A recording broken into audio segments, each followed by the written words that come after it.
On va changer de chapitre. Parti nous a fait du bien. Il nous a montré qu'il est une bonne présidente. Hein? Pardon? Une quoi? Il nous a montré qu'il est une bonne présidente. Hey! Voilà Batoyo.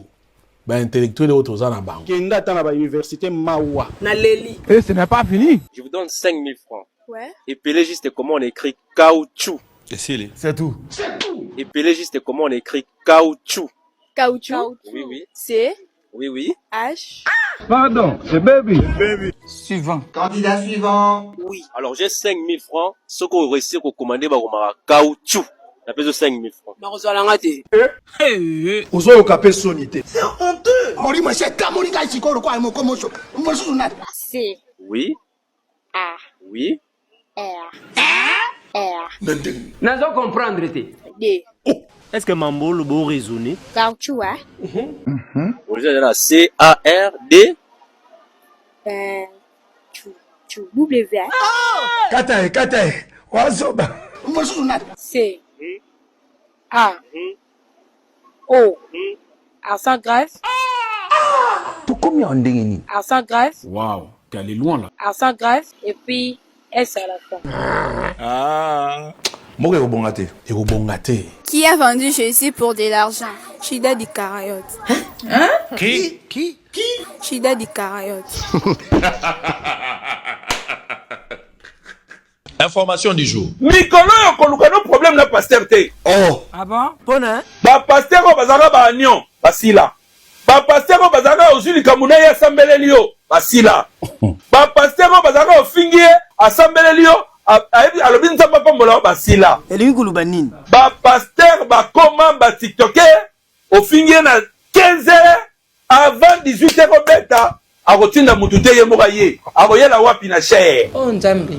Seigneur, Sara Nokio Yam. Kirina yo baby. Répétons bien pour on dit qu'on va quitter. Ofingie na 15h. Ouais. Akotinda mutu te ye moka ye akoyela wapi na cher. Un exemple. Exemple. Famille, vous-même, regardez. Maintenant, on a biloko moko mikolo. Makambo talinga te d'Adam ni de Ève qui répète tout na kenga. Dadi na moni kombo no batangi yo. Yangani. Oh Nzambe. Omona pe muswa bengi yo Mike benganga na matière na yo. Liango. Oma lubama be Liango. Calme-toi. Lamba ngo sangisa ngona mwamba na atana mami wata lopele na ye na oyate.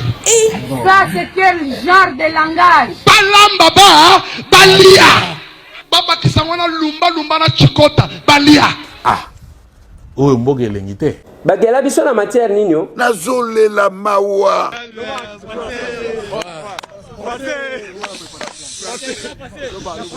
C'est comment la préparation? La préparation, ça passe très bien. Le bloc était toujours même moral. Ouais. Un message fanatique de Popo? Ouais, le message, les fanatiques de Popo. On va changer de chapitre.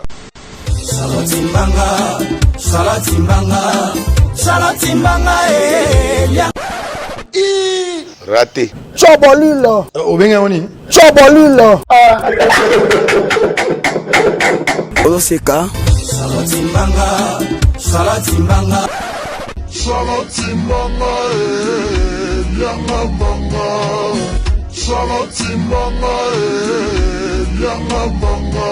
Oh. Mais ça, c'est quel genre d'homme, ça? Faible en esprit. Correction s'il vous plaît.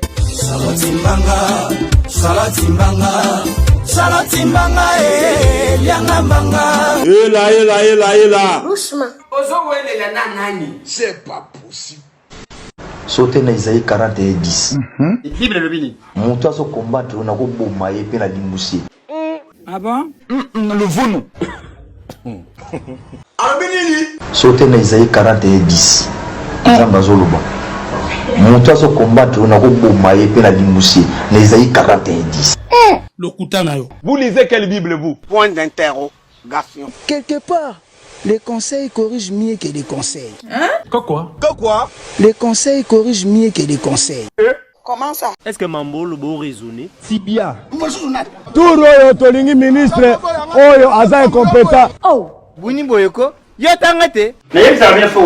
Malgré que je partais à l'école, j'étais en 4e primaire des humanités, tu vois. C'est quoi ça? Tu racontes quoi même? Malgré que je partais à l'école, j'étais en 4e primaire des humanités, tu vois.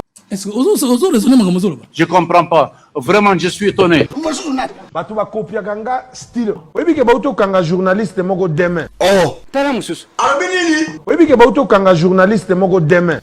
Est-ce que Batou Mamela Radiamba Bazawa? Non, il y a des filles qui étaient ici. Quelles filles? Ils se sont passées. Quoi? Ils se sont passés. Eh maman! Français, ça n'a pas cambré, hein. Le français est dit. Non, continuez sous terre. Bolingi Monisco kende to etikala.